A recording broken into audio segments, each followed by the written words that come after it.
Welcome to another of our Wednesday Yachting Luncheons. And right off the bat, I want to introduce, it gives me great pleasure to introduce our Commodore, Paul Heineken. And my job is to quickly welcome all of you to another Wednesday Yachtsman's Lunch. Everybody here today, everybody who's looking online, and who will look online in the future. We have a fantastic talk today. I'm supposed to talk about what's happening around the club.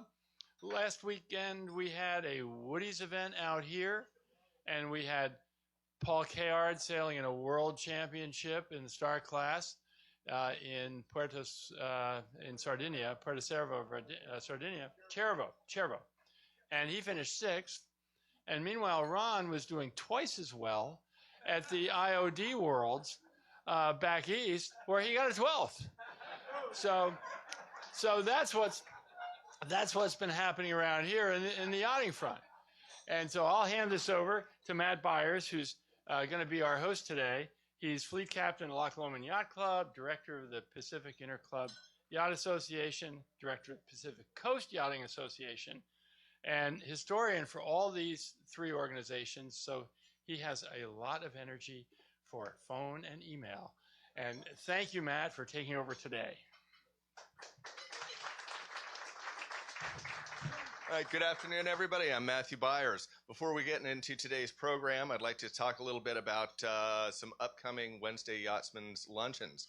On July 31st, we have Kathy Miller and Donna Tolley, who are both Sacramento County Board of Supervisors members, and they're going to be talking about the Delta Counties Coalition, Save the Delta to Save the Bay.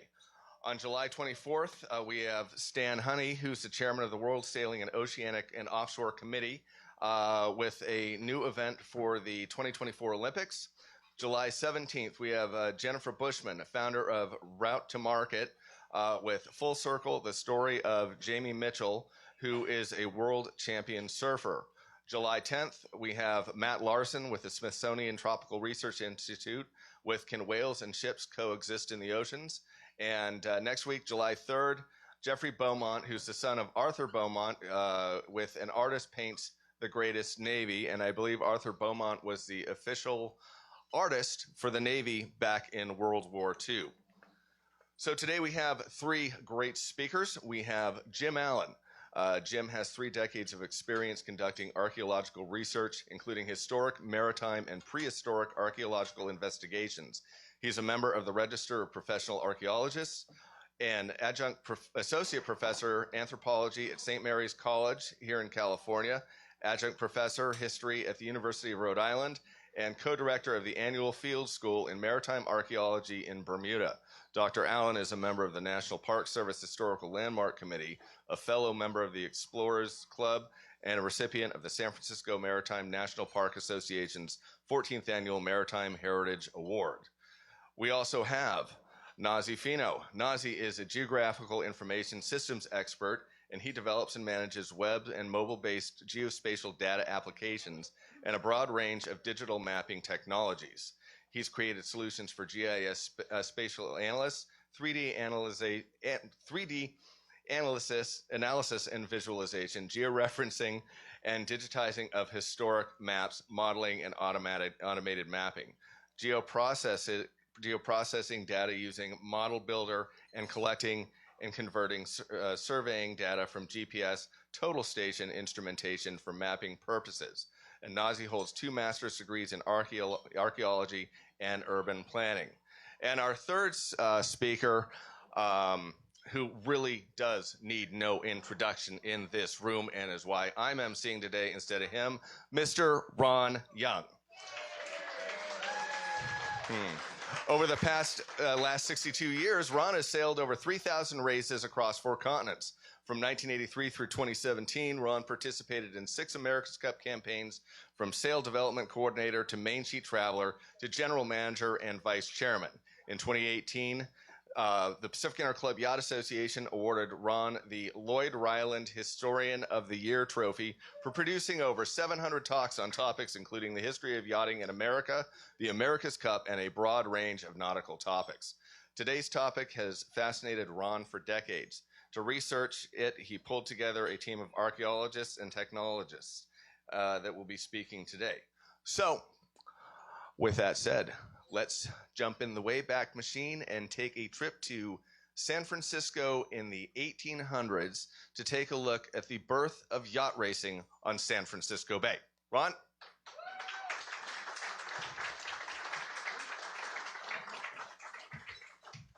How fun to be at this end of the lectern, as it were.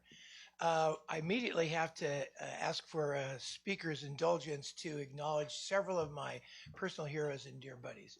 From the time I was just a little kid, literally, you know, that big, too small to be in the men's grill, I have admired the great sailing and great work of Jim Lindsay, and I've admired the incredibly cool writing and great stuff of Carl Nolte. Both of them are here today. Jim Lindsay, Carl Nolte, thank you so much. And incredibly dear buddies, lifelong buddy really, and sailing buddy and boat owner partner. How could we possibly own boats together? But my buddy Ray Lint is here. Ray, good to see you here. He and my dear buddy Tom Decker are both staff commodores of San Francisco Yacht Club, which you will see played a significant, perhaps the significant role in yacht racing's birth on San Francisco Bay. And of course, we have our dear friend to the north, the general manager of the San Francisco Yacht Club, David Robinson. David, thank you for being here. So you've already seen the background of my incredibly esteemed team. Holy cow, I had to put some really bright folks around me. The issue about where San Francisco Yacht Club started and where the birth of racing began in San Francisco Bay has fascinated me forever. Long before there was a San Francisco, there were people making charts of this shoreline and making charts of the coastline. San Francisco wasn't really recognized in those days. It was one of the little dimples on these old charts. But we're going to cover today's talk. We're going to talk a bit about the city, the bay, the yachts, the yachtsmen, early race courses, early rules, and the yacht clubs that organized all this. In 1844, there were 50 people in San Francisco. It didn't look like much. Paintings show little quaint villages in what is now the financial district. That's what you're looking at right there. In 1850, a year after the gold rush, it still looked like this on Market Street. It's still incredible dirt roads on Market Street. 1851, the bay was filling and filled with boats on the bay. They'd come from everywhere. As I mentioned once before, in the first 3 years of the gold rush, 300,000 people came to San Francisco from 50 a few years earlier. 300,000. Half of them came through the Golden Gate Bridge on a sailboat. Usually they'd been at sea for 3 or more months. So people who came here were basically able to take care of themselves. They could handle the rough and ready world of sailing. And as the city began to fill, this is 51. Remember, there were 50 people here, 5 years earlier. This is San Francisco near Market Street in 1951. Now you see in the background just boats galore, mass. 1851.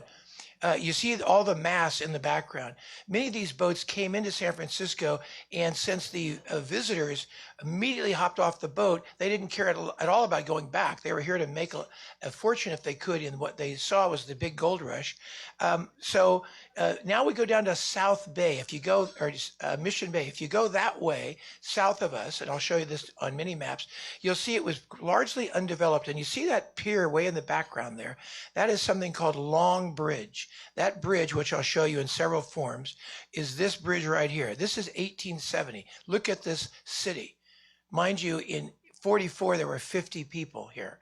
So when you look at this incredible sea, you see the scene of San Francisco. This is Market Street right here. You see boats coming in the Golden Gate. And by the way, the Golden Gate held that name before there was a bridge there. It was called the Golden Gate because as the sun set, the big narrow channel of what we call the entrance to the bay, all of this was considered to be the bay. The bay now is seen as stopping at the bridge, but in those days, it was way out at Land's End and Bonita. That's where we saw the edge of the bay in those days. See this boat coming in right here by Fort Point right now.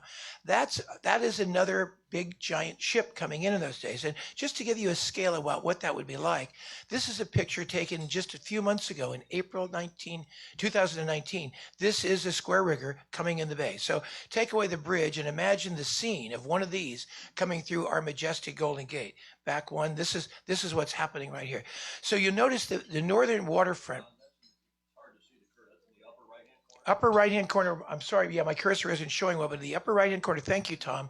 By the way, I want to pause for a second to acknowledge actually a brilliant friend, and I mean that word, a brilliant friend with a long history of contributions to the world of yachting, our producer of the Facebook live stream, Tom Eamon.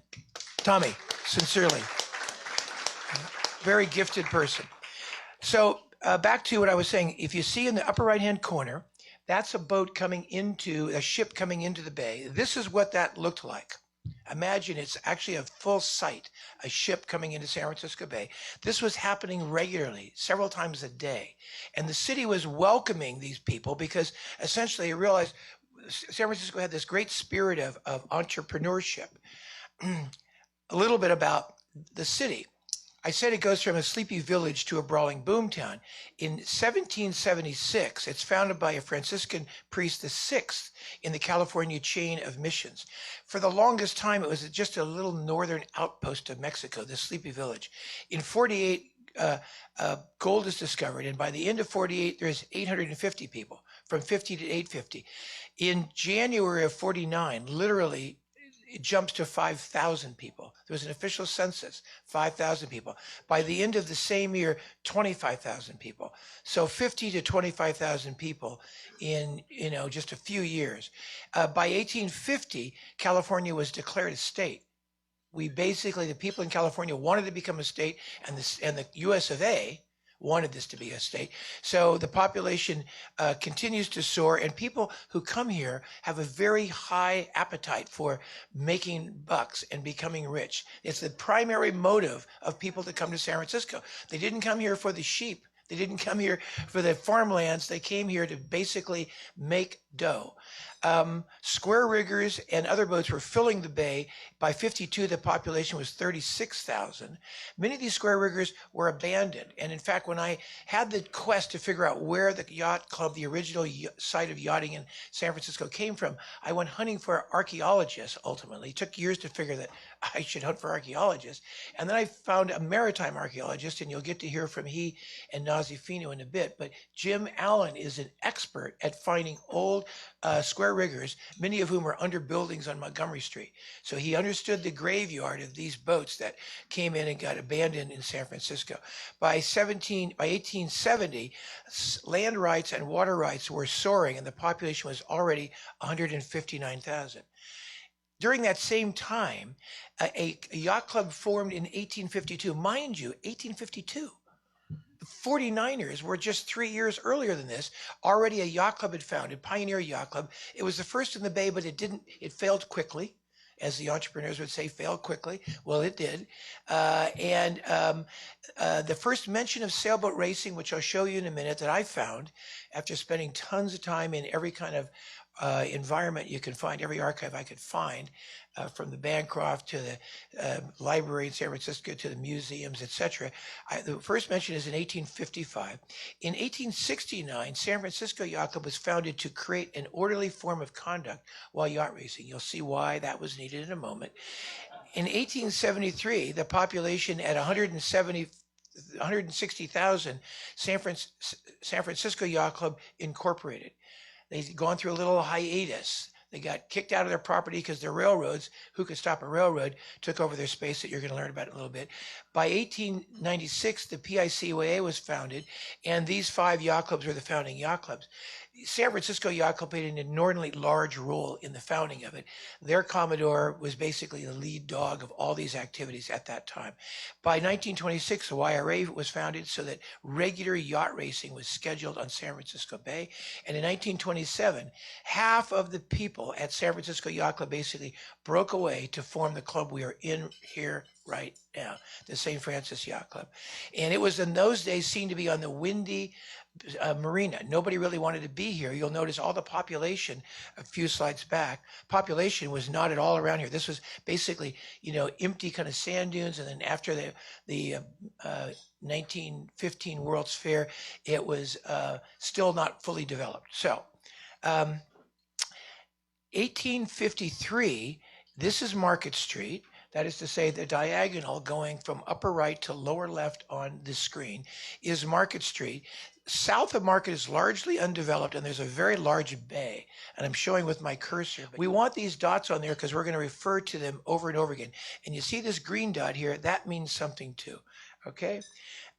Now, this graphic I found has an inherent question in it, because we all know the San Francisco Yacht Club wasn't founded until 1869, but in 1855 there was a race.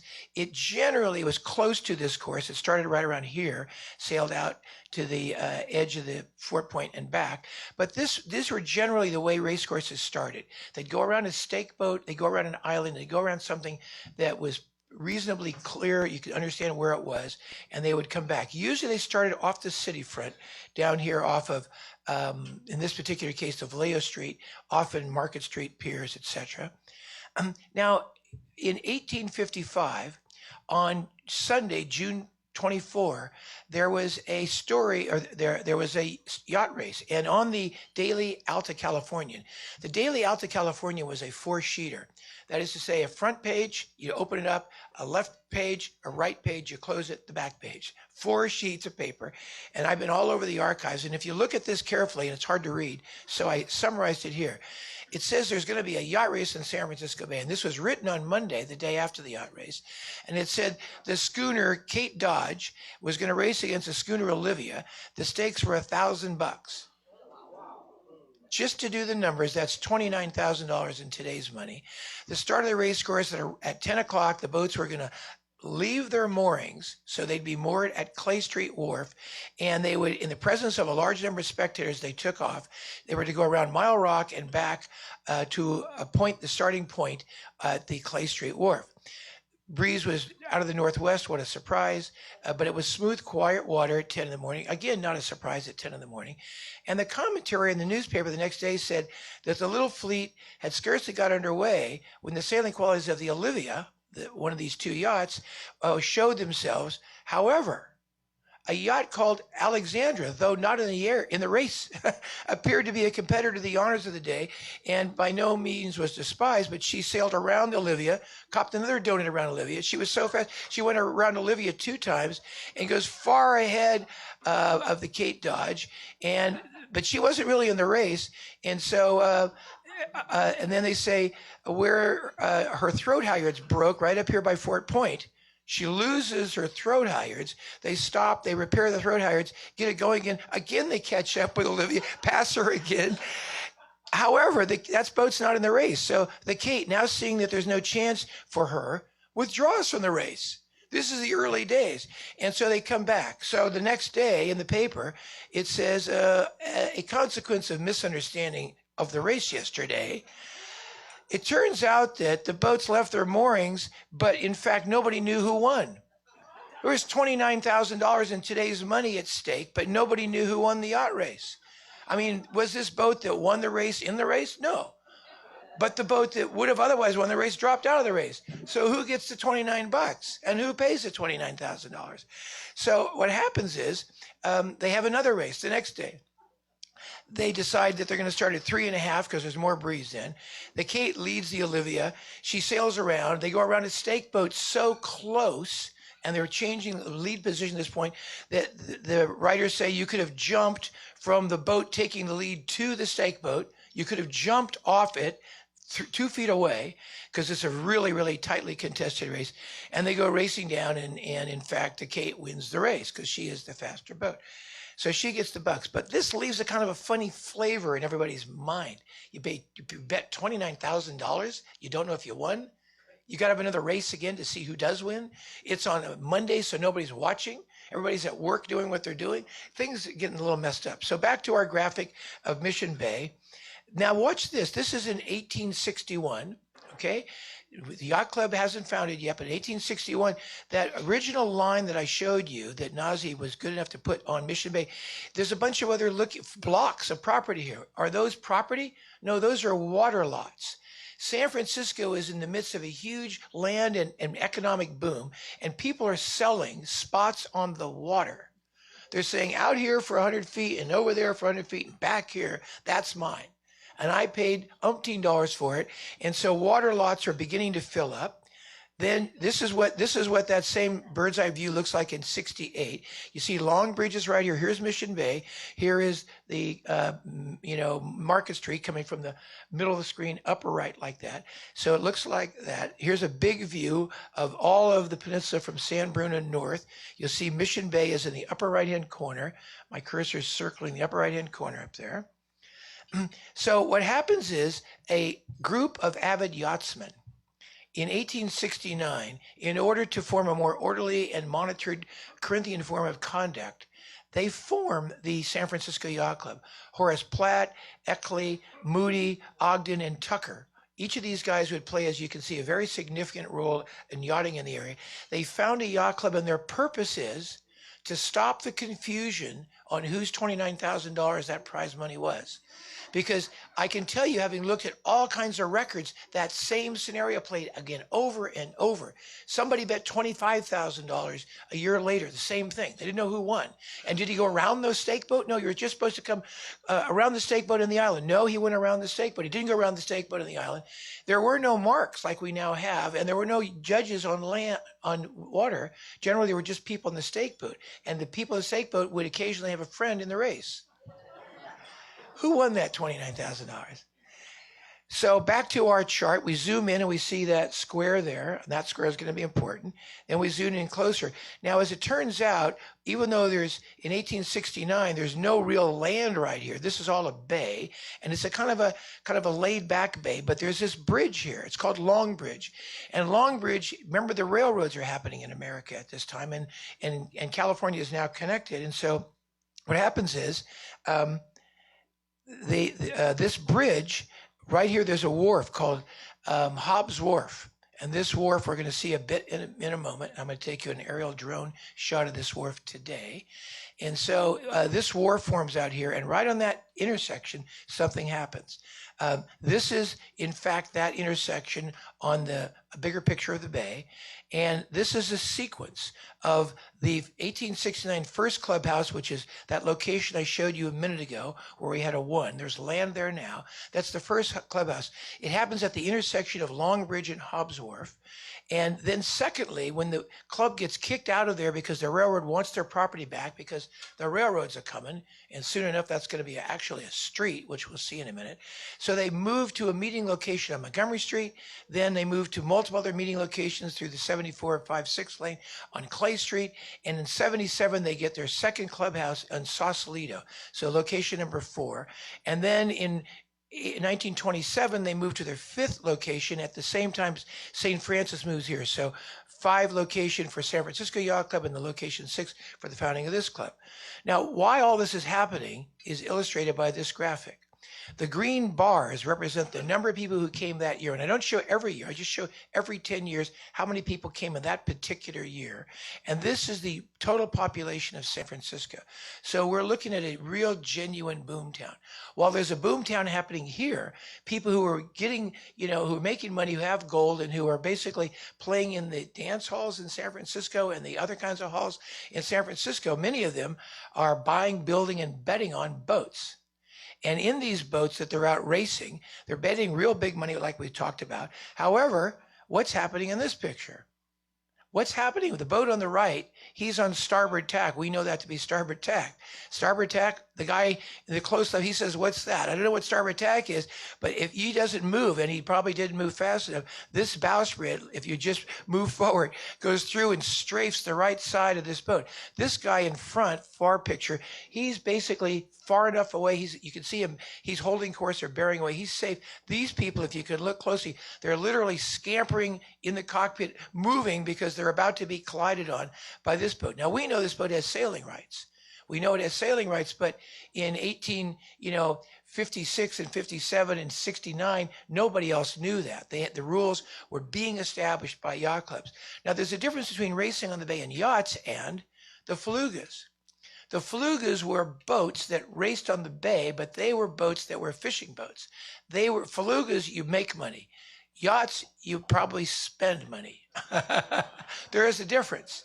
A lot more varnish on this side, a lot less varnish over here. But the felugas weren't really the same as yachts. There were lots of them. They were kind of all over the place out here. And the Master Mariners Benevolent Association was founded for the tradespeople on the bay. And the tradespeople represented all kinds of business on San Francisco Bay. There were oyster farms in Richardson Bay. There were people sailing all over the place. And the felugas, while they were fast, they weren't big. They were small and very sporting, but they were not the yachts of the time.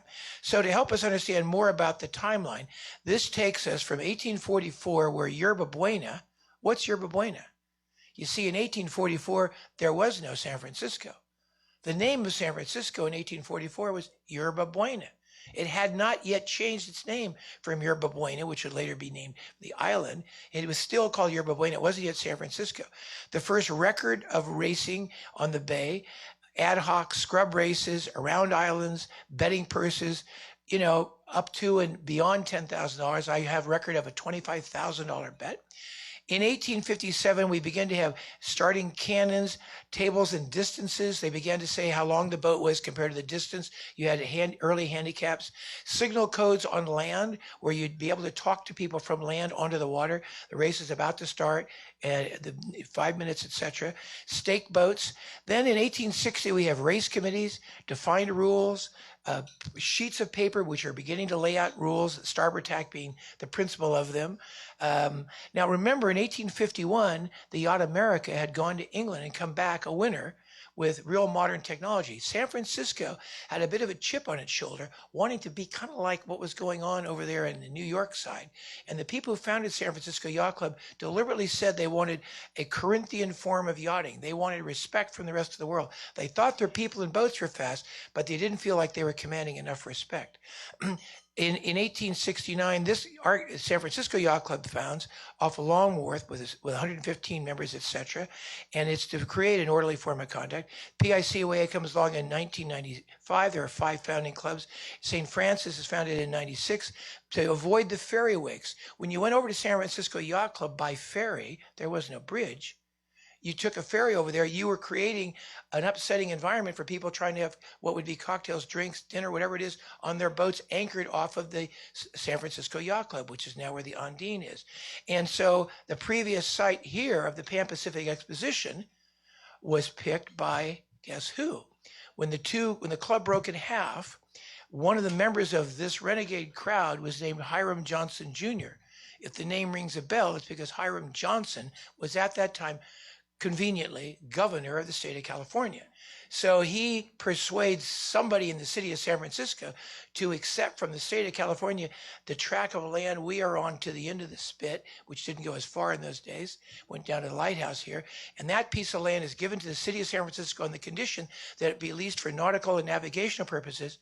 And coincidentally, his son immediately applies for a lease for the St. Francis Yacht Club. So this yacht club takes over the windy spot on the marina in 1927.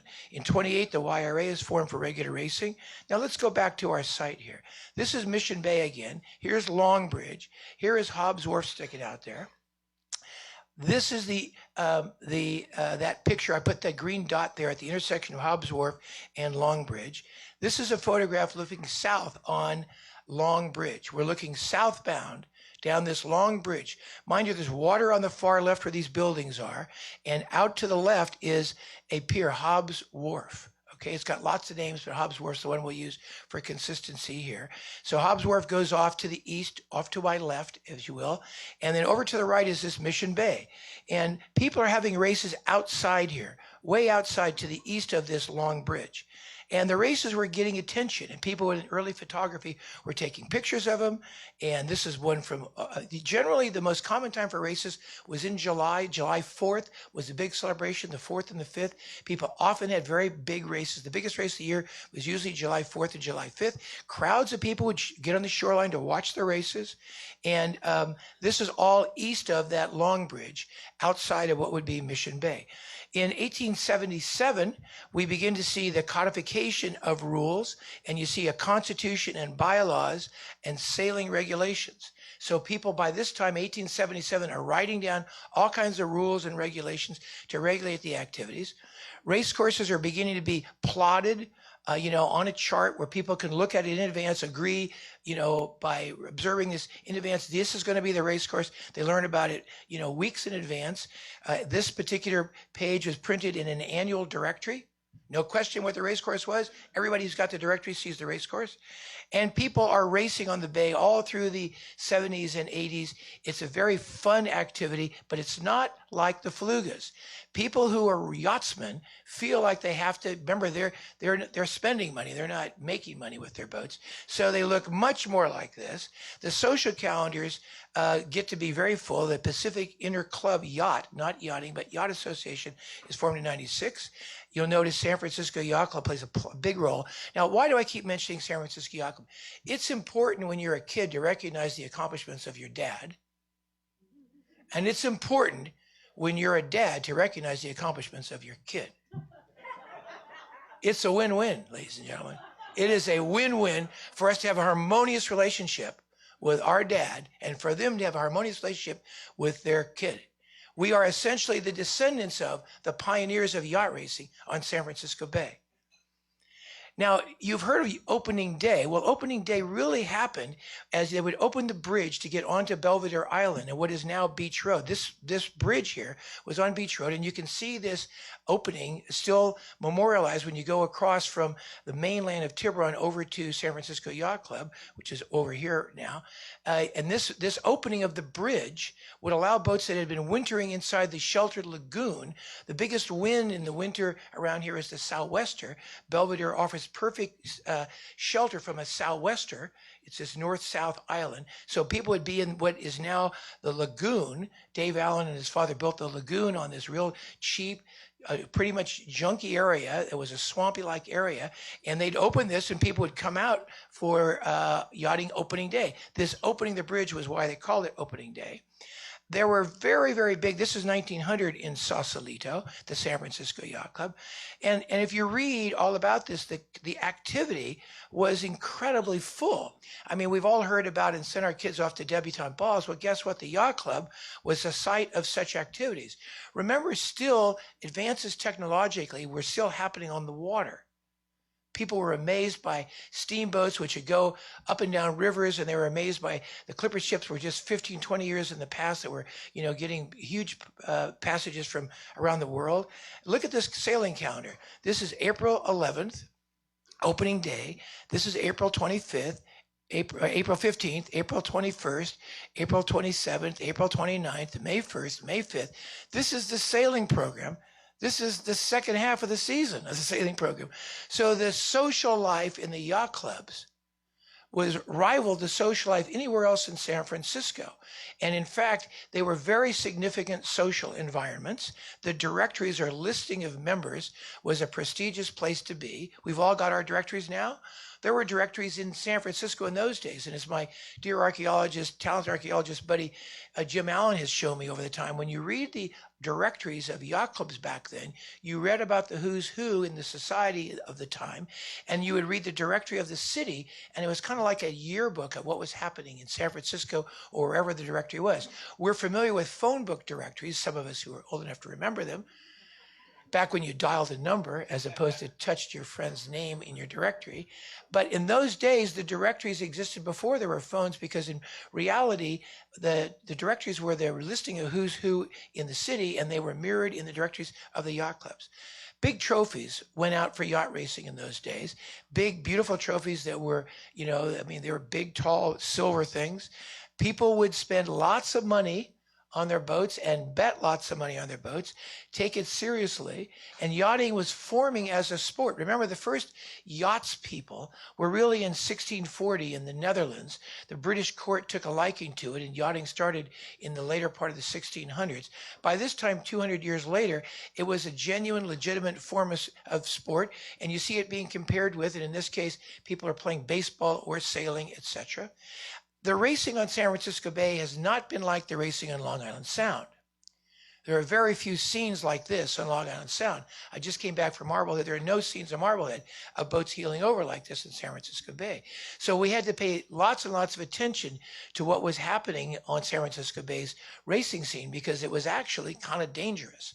And people right away had to respect the rules, learn about the rules.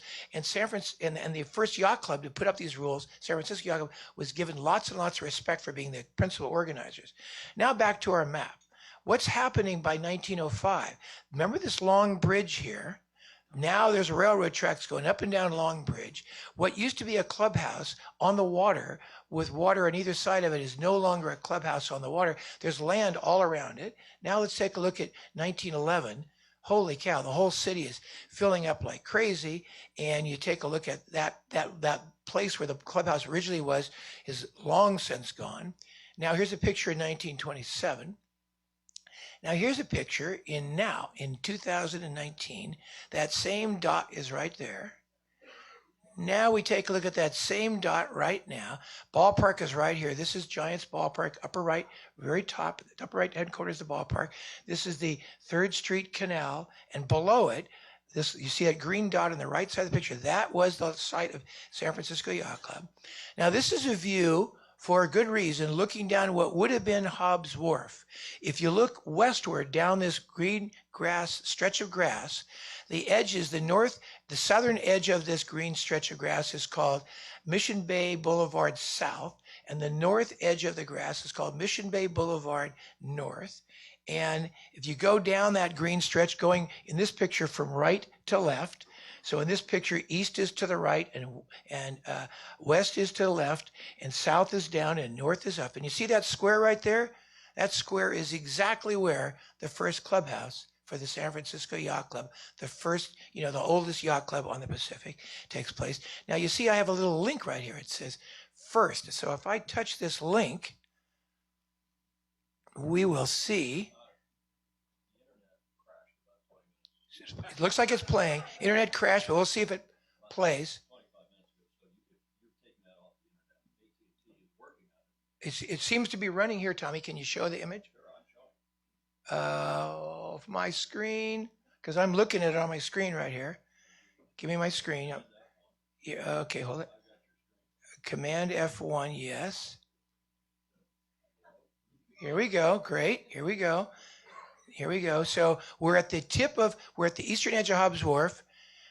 Now we are flying in a drone by an incredible friend of ours. Pause for a second. He's going westbound on Hobbs Wharf. This green stretch was Hobbs Wharf. We're going, I'm going to go back a little bit.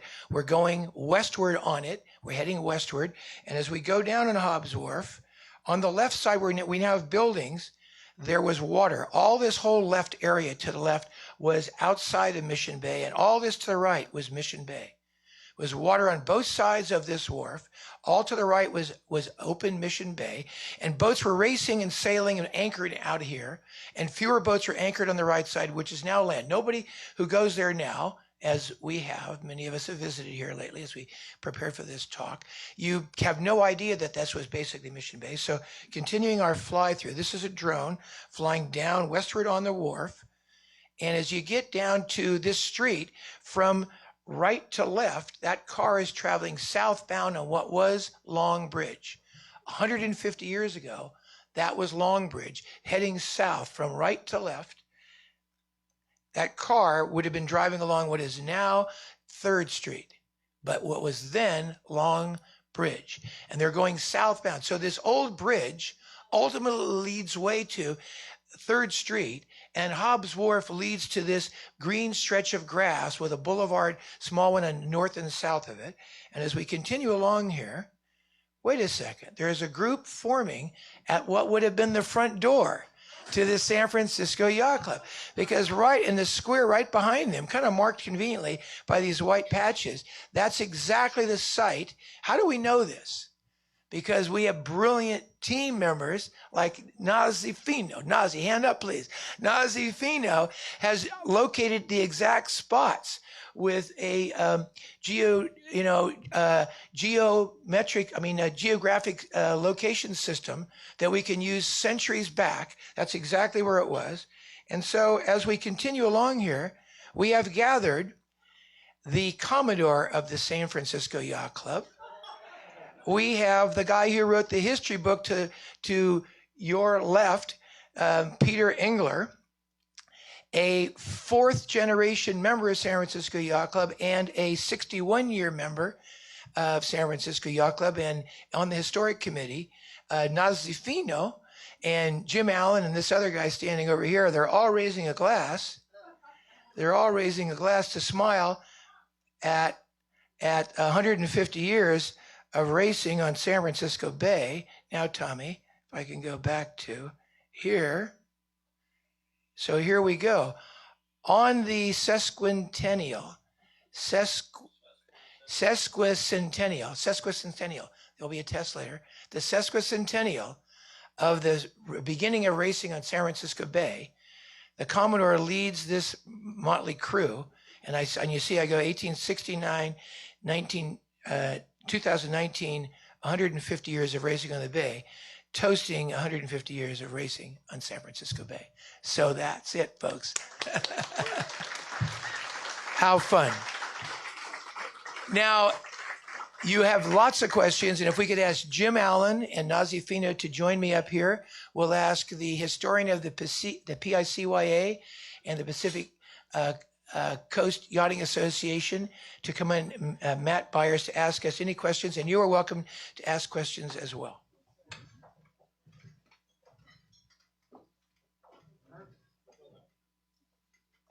Jimmy and Nazih and right away. We're good? Okay. I don't think I need it. Tom Decker, Staff Commodore at San Francisco Yacht Club, gracious member here. I have a picture at home, my grandfather diving off the top of Ondines shortly after the famous opening day 1920 picture, which has my family and a bunch of other families related here. My question is there any history on how long it took as the boats were being ripped off their moorings when the ferry service started to get to the stage where they had the grand meeting and the great abyss happened, that is, the splitting of the yacht clubs? Did that go for a long time, or was it pretty fast because of the damage? The club was there from 1877 until 1927.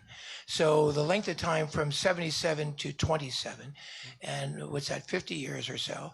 And so for 50 years, the club was there in Sausalito. And when the club was there, the ferry traffic increased. As Marin County became more populated and ferry traffic increased, it became increasingly a problem. People didn't like it from as soon as the ferry started, but the ferry dock was right next to the yacht club. It got worse and worse. You do recall that it burned after 20 years in 97. The yacht club over there burned on that location, and we have records of all that. But essentially for 50 years, it got to be a bigger problem and a bigger problem and a bigger problem. A two-liner, then I'll leave. This relates to following your children today. My grandmother lived at Sausalito Boulevard in Sunshine. She would look out at the end of the day, like 4:15 to 4:30. Her husband worked in San Francisco, coming by ferry. She would look out and watch for the ferry to come in. She would walk her three children downtown, meet the father, Ernest Laidlaw, member of the club. They would go to the San Francisco Yacht Club for dinner and then walk home. End of story. What a life. What a life.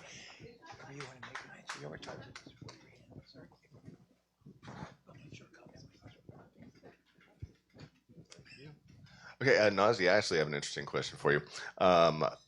I understand basically how you were able to locate the original clubhouse of San Francisco Yacht Club down on 3rd Street.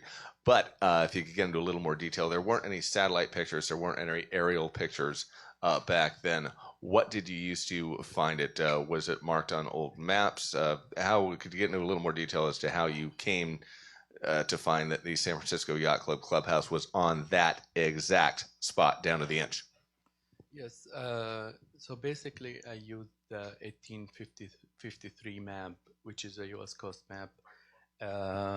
This map is just an image, basically. It's an image, but use control points in that map with some landmarks exist until now. So connect actual location to that landmarks in that historic map, then basically convert that image to an actual XYZ to scale, basically. Put that map to scale, and by doing that, we'll be able to have any point on that map will be able to get a value or a coordinate.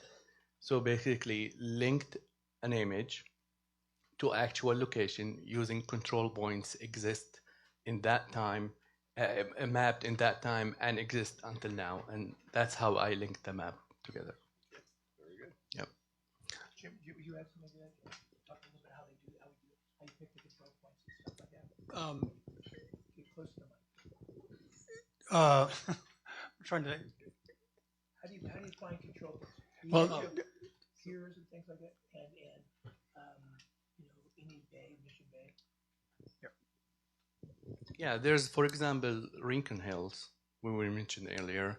The tip of the hill still exists until now. So the Bay Bridge, if you sit under the apartments, that still exists until now. So that's a really very important point we still use until now. So actually, if you go there now under the bridge, you will see the latest remnant of the hill still exists untouched. So that's a very good point. Some of those around, like in the Bay, in the Golden Gate areas, so those still exist the same time from 1853 or 1869. We could link those locations to the historic maps. Okay, thank you. We have a question from over here. I just let me add one more okay. point. Yeah. You asked about photographs. There are no photographs of the yacht club itself. The only photograph we found is the one that you saw in Ron's presentation, where it showed those two buildings on either side of Hobbs Wharf, one of which was a saloon, and across the wharf were was the residence of the owners of that saloon. And in the historic record, it talks about the yacht club being located next door to that building. So we estimated the size of the building in the photograph and then projected what the next building over would be. And that's how we came up with that square. Okay. All right. Thank you. Yes, I've done some research into early forms of the racing rules, and I found something very interesting with respect to luffing rights. When there is a windward-leeward collision, if the leeward boat could hit the windward boat forward of the main shrouds, rather forward of the main chain plates, then the leeward boat had luffing rights, windward boat was out. If the collision occurred after the main chain plates, then no luffing rights, and leeward boat was out. Now, this seemed to work extremely well. What a convenient test. Crash boats to know who's right. Right. Well, in a situation where there's no on-the-water judging, it made it very clear, at least after the fact. Now, in fleets of wood boats that are very expensive to repair, do you think there'd be something to be said for bringing this rule back?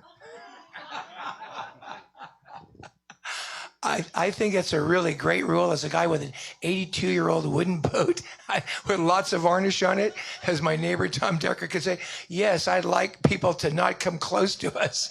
Absolutely, and have to pay the price if they did.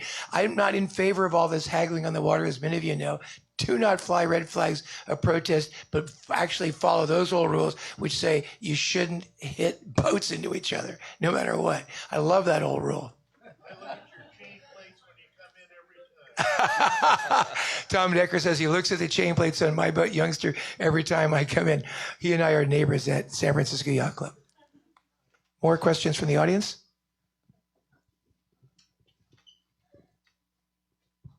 Yeah, thank you. Just if anybody could comment on what happened in the 1870s, 1880s period when something called the mosquito fleet occurred, and how yachting came from the big boats into the common man's purview, and sort of what was going on then with the clubs.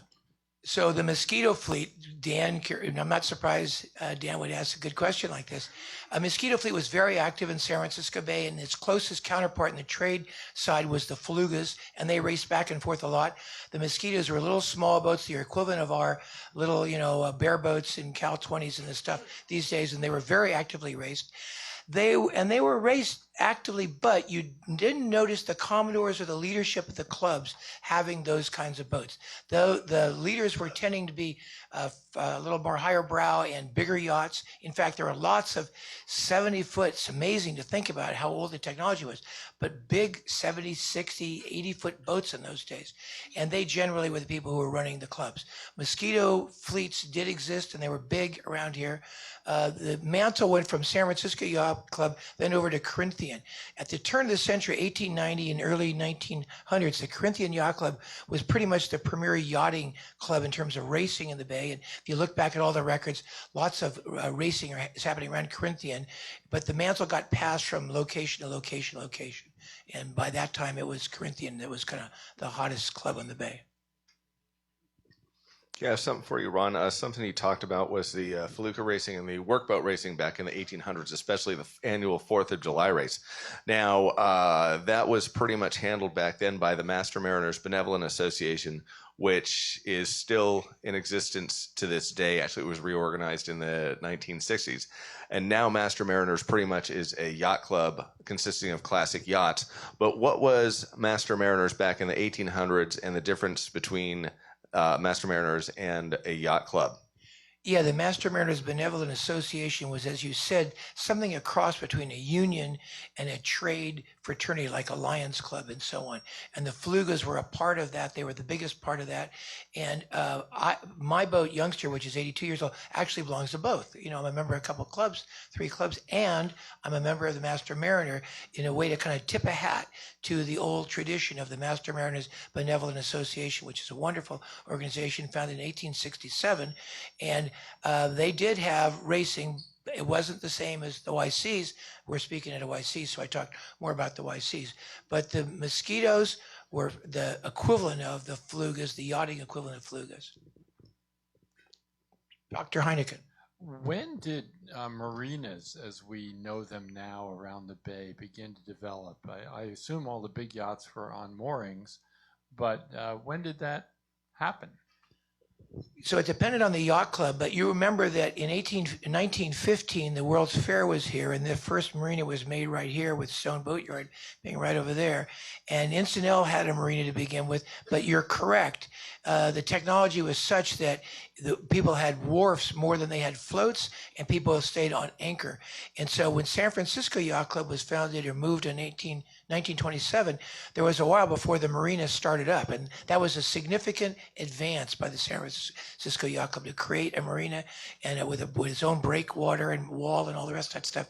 We don't see very much of it until the beginning of the century. You don't see marinas like we know until the early 1900s.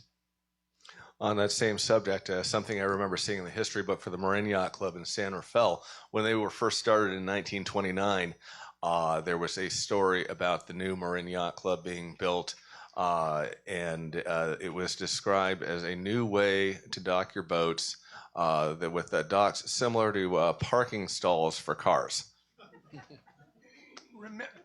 Remember, Matt is the historian of the PICYA. That's why he's the watch captain today. Yeah, and up until the late 20s, basically everywhere, and they still do it down south and back east, you had an anchoring field.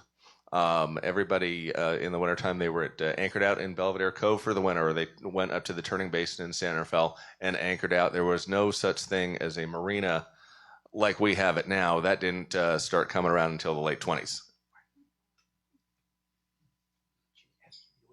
Okay, Jim? Yeah, being an old man, I can remember sailing. Huh? Close mic. Can you hear me now? I can remember sailing over to Corinthian or San Francisco Yacht Club for a regatta. There was no harbor. We would anchor out on the mud flats, and we'd call for a shore boat. The shore boat would come get us and take us in. I remember at the Corinthian Yacht Club, they had little rooms they turned into all kinds of things now, but we used to go sleep in these rooms on the first floor. And Pneumonia Alley downstairs is still yeah, yeah, that's where we'd sleep. And then the shore boats would take us back out to our boats the next day, and we'd race and then go home. So it's wonderful for us to recognize the collegiality between yacht clubs. I mean, the silliest thing in the world is a hole in the water in which you pour money.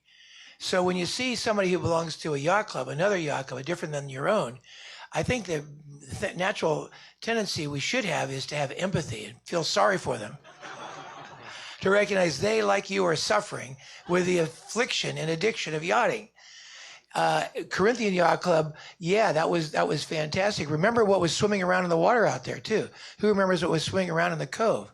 Because when I was a little kid in the late 50s, there were lots of stingrays swimming around out there. I had a 210, and my buddies had 110s and starboats and whatever, and would sail around there, they'd surface. These stingrays would sail right alongside of you. You'd always see several whenever you came into that Belvedere Cove. Jimmy DeWitt has another question, Matt.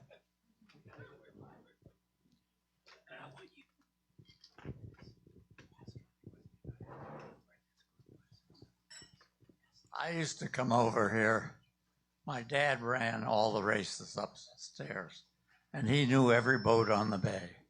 There were so few. He knew the owners. And Mom would get rid of me and give me to Dad so she got the weekend off. And I'd go out and watch the fishermen catch stingray and little sharks. And when the day was over, I would come into the yacht club while my dad, I don't even know if they didn't have computers. He would total up the scores, and I'd wait. And then we'd drive downtown and drop the results off to the newspaper. And while I was waiting, I would play the one-armed bandits that the club had in the other room. And the little ladies, so I didn't bother them, would give me, I don't know, nickels or pennies or something. And my mother got so mad at one of these ladies when I hit the jackpot, and she took the money. Got one for you.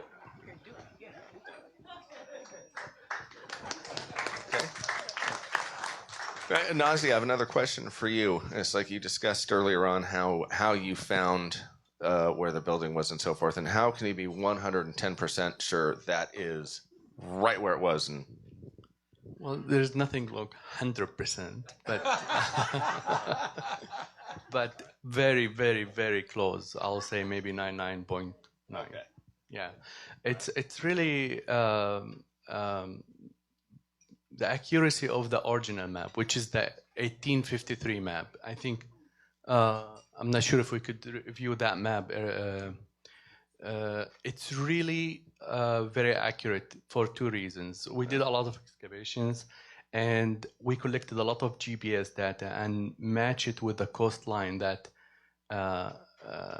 for that map, for 1853 map, and it's really very close.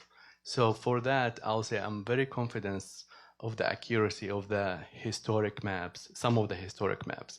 And one of them is the 1853. And then you start building layer after layer. So you could use the 1853, and then you overlap it with 1869, this is our main map and the first map that it's showing the location of the yacht club.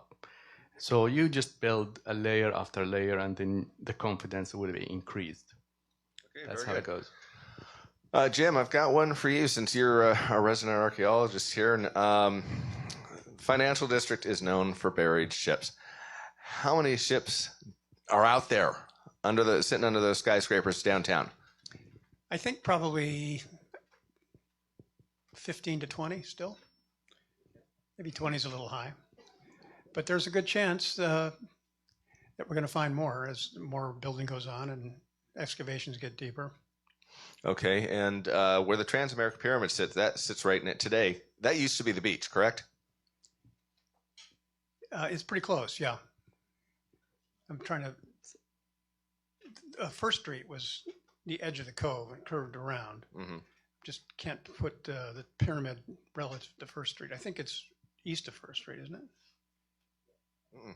Yeah, so it might have been in the water. In fact, I think it was in the water. Yeah, it'd be northeast because there was another. I think it was Yerba Buena Cove.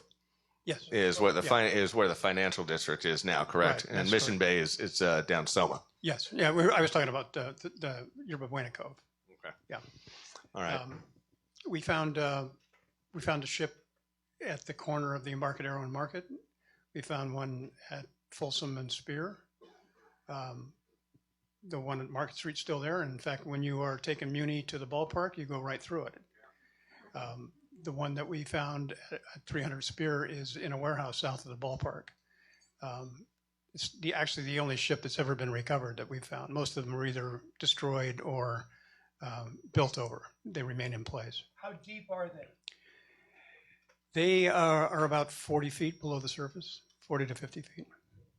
Are they sinking still or stable? No, they're stable. Yeah, and they're solid. In fact, the one that we encountered at Market in the Embarcadero, when the construction crew hit it, they thought they were just going to tunnel right through it. And before they hit the ship, they were tunneling at a rate of about 12 or 15 feet a day. And they hit the ship and they were going 10 to 12 inches a day because the wood was so hard. They could not figure out how to get through it. They tried chainsaws and everything you can imagine. They finally invented a tool or built a tool that looked like a gigantic coffee can with cutting teeth on it. They put it on the end of an arm with a spindle, and they just sort of ground their way through the ship like that. And the tunnel projected through it.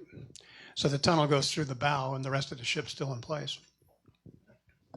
So is the wood pickled? Why is it so hard to get through these ancient ships under the water, or these old ships under the water that have been there 150 years? Well, it was good wood to begin with, very hard oak, and sitting in mud for the last 100 and some odd years has certainly helped to solidify it. And the pieces that came out, we actually were able to reassemble them because in order to get them out of the tunnel, they had to be cut up into smaller pieces. So we laid them all out on the warehouse floor and sort of reassembled them to document them. And the wood would just seem like it was as good then as it was the day the ship was built. Okay, Ron, do we have time for any more questions? Yeah. Okay, I have one for you. Going back to the yachting side of this thing, what is the oldest trophy still raced for on the bay? And how long has it been raced? How long has it been out there being raced for? Well, that's a really good question, and I'm embarrassed to confess I don't know if it's the Perpetual Cup. I don't think it is, but it might be the Perpetual Cup. But I don't know. Really good question. I wish I knew the answer. Who out here knows that answer? Come on. I've got to have somebody who knows that question. But if we have the journals and we can find out, so I'll know within a day. Right. Staff Commodore Ray Lent has mentioned the Perpetual Cup is 120 years old. If that's my guess, that's the oldest, but I don't want to tell you that I know that. Is that the San Bill. Francisco Perpetual Cup? Yep. Yeah, the other one that I would suspect could be the little. This is Bill Kramer, Commodore of the Bill Gargan. Bill Gardner, Commodore of the PSCYA with a question. Bill, go ahead. A comment. I'm still stuck with trophies, and we have the Little Lipton, which is a beautiful cup, and I'd like to look at that and get a hold of the Perpetual Cup. I'd like to find out. Good question, Yeah. Matt. Okay, and another one. Do you know what the first trophy ever raced for in the bay was? I couldn't find, I hunted for the very first race. There was no name for the racing in 1855, and it wasn't for a trophy. It was later than that they started actually having cups. There was just prize money at first, so I don't know, and it's a really great question. I wouldn't be surprised if it's the Perpetual, but I don't know. But it probably would have been at San Francisco Yacht Club because they were showing trophies in the late 1880s. That's the earliest trophy picture that I've seen. Jim. I was just going to say, I think I have some information about one earlier than that in my notes. I wasn't paying a lot of attention to it at the time, but I'll look back and see if I can find that. In researching this talk, we did tremendous amount of research, and as Jim just got through saying, we have lots of other data points that we didn't record for the talk, but that's a really good question, Matt. Commodore Heineken. Ron, regarding the San Francisco Perpetual, since this club was fortunate enough to win it back last year. And with it, we got all of the notebooks. And there is a page in wonderful script, fountain pen calligraphy script, entering the name of the yachts and the name of all of the competitor sailors on the yachts, going all the way back to the beginning. I think it's out in the trophy case outside. So it's really a fun thing to look at with your gloves on.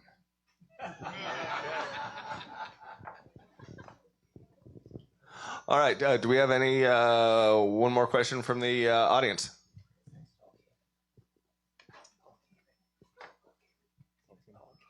All right, Paul? Okay, quick question with possibly a very long answer. Can any of you tell the story of the demolition of Blossom Rock? They blew it up. Yes, No, the interesting point, as I recall, was that there were instructions. It was widely publicized all over the city. It's going to be blown up at 8 in the morning on some particular day. Everybody, please stay inside. So the appointed time came around, and every inch of the waterfront was covered with people who came out to see the explosion. it's a very interesting story. The engineering is really interesting as well. In fact, I just sent Ron a paper that I wrote on the Blossom Rock and Shag Rock and Arch Rock, all of which used to project above the surface. So maybe at some point we can come back and talk about that. So the price to demolish Shag Rock was $25,000, and it went up because they couldn't succeed at first. And Jim forwarded to me pictures of like a 6-story explosion of water going straight up. Amazing big explosion. So these were important things to get out of the waterfront and out of the bay, and they would hire demolition people to go out and get rid of these rocks that ships kept crashing into. All right, Keith? Ron, as a marketing man, you obviously know the idea of a teaser. And the teaser beginning of your talk was you waved your cell phone around and said, if you point this phone at something, it will tell you what it looked like in 1851. Could you enlarge on that? Yes, it'll be fun. You already heard about the technology which Nazih talked about, which allows you to superimpose a historic picture event or location onto a modern landscape. And in fact, the technology exists, and we're all discussing it, the three of us, being able to basically do sightseeing right now in 2019, where you could look at where the ferry boat blah, blah, blah crashed in the ferry boat blah, blah, blah, and see it on your phone. And yes, we are very intrigued by this very cool activity, which could be of interest to tourist bureaus anywhere and everywhere, not just in San Francisco Bay. Is that enough, Keith? Yeah, cool. Thank you. Okay, this has been a great talk. I could sit here all afternoon and do this, but apparently we have run out of time. So I'd like to thank our speakers and thank all of you for coming to today's Wednesday Yachtsman's Luncheon. Luncheon adjourned. You're on your Nazih, you're on your Jimmy, you're on your brother.